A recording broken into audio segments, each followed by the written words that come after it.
Salam sejahtera bagi kita dimanapun kita berada.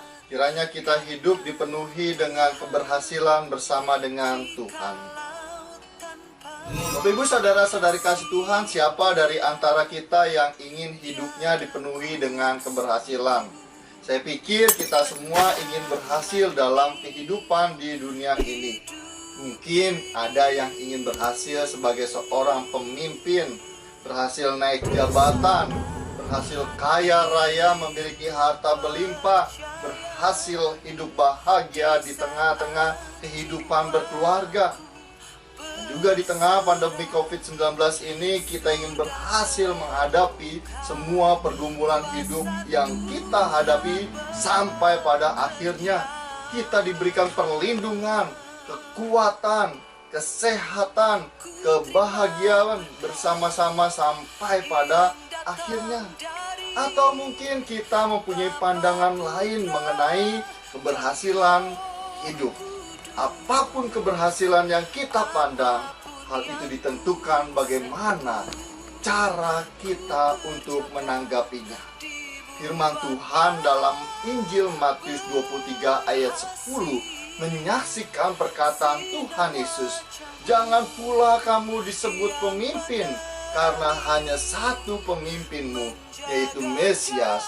Barang siapa terbesar di antara kamu, hendaklah ia menjadi pelayanmu." Perkataan Tuhan Yesus ini bukanlah sebuah permohonan untuk menjadikan dirinya sebagai pemimpin. Namun demikian, jelas apa yang dikatakan oleh Tuhan Yesus merupakan sebuah pernyataan.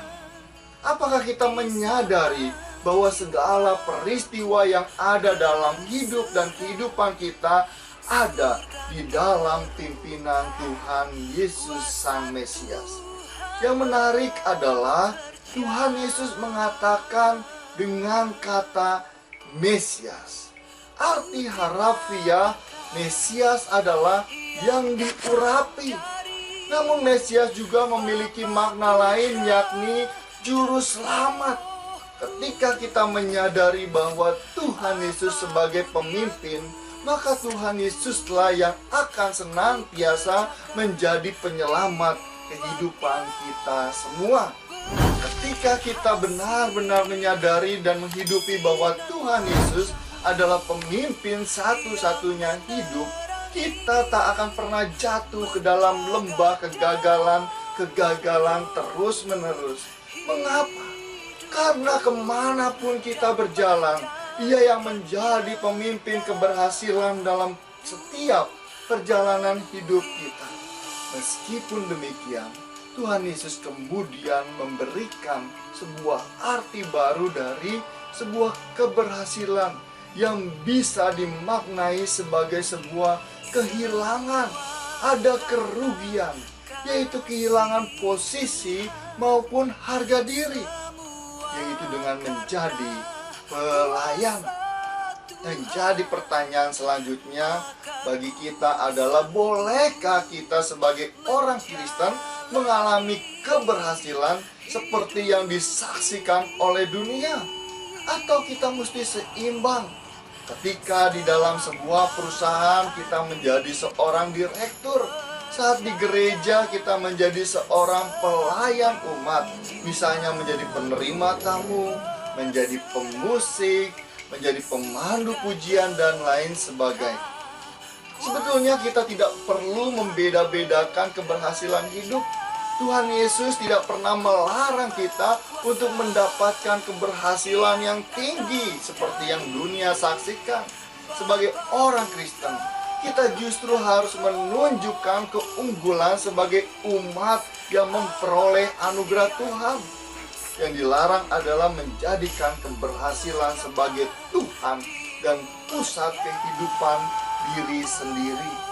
Apabila Tuhan izinkan diri kita menjadi seorang yang berhasil dalam suatu hal, bisakah kita tetap merasa diri sebagai saya yang rendah hati, saya yang Tuhan percayakan dengan segala keberhasilan, dan kita semakin mampu untuk menjadi saluran berkat bagi kehidupan bersama?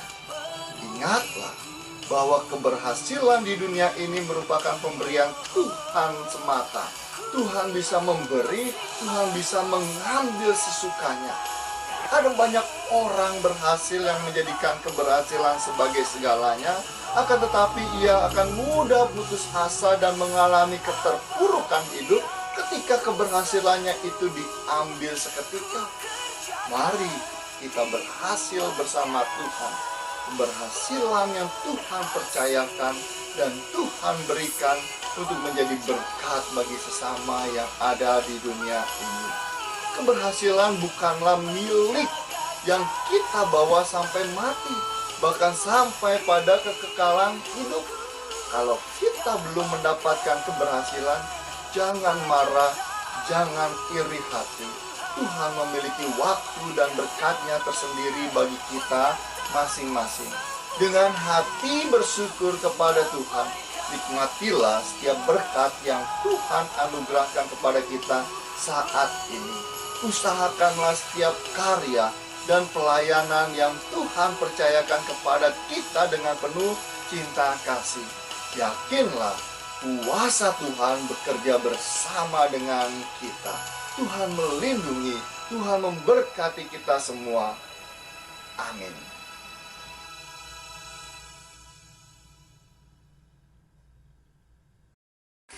Salam sejahtera bagi kita semua dimanapun kita berada.